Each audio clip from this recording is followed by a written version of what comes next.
గంటల తరబడి కూర్చొని సిస్టమ్ పని చేయడం వలన మెయిన్ సఫర్ అయ్యేది ఐస్. చాలా పెయిన్ఫుల్గా ఉంటుంది. ఒక్కోసారి స్క్రీన్ చూడటానికి కూడా చాలా కష్టం అయిపోతూ ఉంటుంది. సో మనం చాలా చిన్న చిన్న సింపుల్ టిప్స్ పాటించడం వలన మనకి వర్క్ ఇంకాస్తంత ఎఫిషియెంట్గా చేసుకోవడానికి హెల్ప్ అవుతుంది. ఐస్ స్ట్రైన్ ఎక్కువ అవ్వకుండా కూడా హెల్ప్ అవుతుంది. సిస్టమ్ యూస్ చేసేటప్పుడు మీరు గ్లాసెస్ యూస్ చేయడం స్టార్ట్ చేయండి.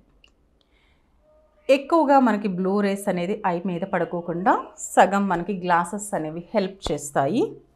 సో దట్ కాస్తంత మనకి ఈజీగా ఉంటుంది.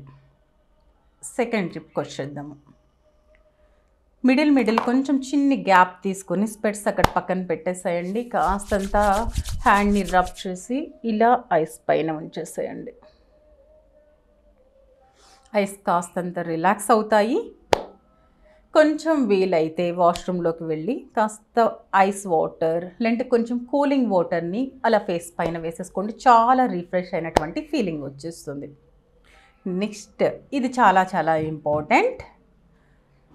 ఐ బాగా ఇబ్బంది అవుతుంది, మనకి స్క్రీన్ అసలు చూడలేకపోతున్నాం. కొంచెం క్లోజ్ చేయండి. ఒక 2 minutes సరిపోతుంది. కొంచెం హ్యాండ్ని ఈ విధంగా ఉంచి హ్యాండ్ని చూస్తూ ఉండండి.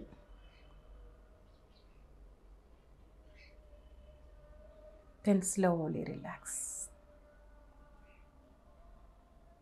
అలాగే ఐబాల్ని కొంచెం కార్నర్స్గా, ఇప్పటి వరకు ఫ్రంట్ అలానే చూస్తూ ఉన్నాం కదా, సో కాస్త కార్నర్స్లో చూడండి. Then slowly relax.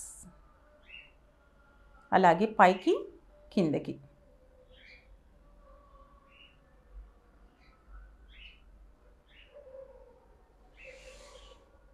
ఈ విధంగా ఒక 10 కౌంట్స్ నెమ్మదిగా రిలాక్స్ అవ్వండి. ఇప్పుడు కార్నర్స్లో చూడాలి, డయాగ్నల్గా చూడాలి.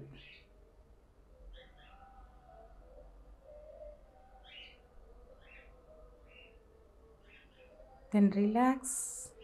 Next side.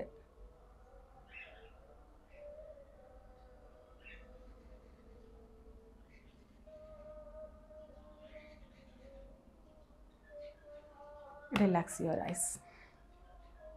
చక్కగా 2 minutes అంతే. స్క్రీన్ టైంలో మిడిల్ ఒక హాఫ్ అన్ అవర్కి ఒకసారి ఐస్ మనకి బాగా స్ట్రైన్ అవుతున్నాయి, లేదంటే ఆల్రెడీ ఐ సైట్ ఉంది అనేసి అనుకుంటే ఇలా చిన్న చిన్న బ్రేక్స్ ఇచ్చుకుంటూ కాస్త మళ్ళీ ఒకసారి రబ్ చేసేసి ఐస్ని కొంచెం రిలాక్స్ చేసేయండి. Gentle massage. ఈ టిప్స్ని ఫాలో అవుతూ ఉండండి. మీకు హెడేక్ రాకోకుండా ఉండటానికి హెల్ప్ అవుతుంది. ఐస్ స్ట్రైన్ అయిపోకుండా హెల్ప్ అవుతుంది.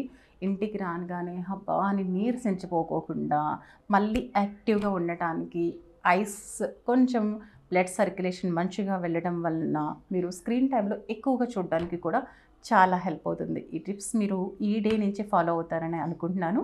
నెక్స్ట్ ఎపిసోడ్లో మనం మళ్ళీ కలుద్దాం. By by, take care.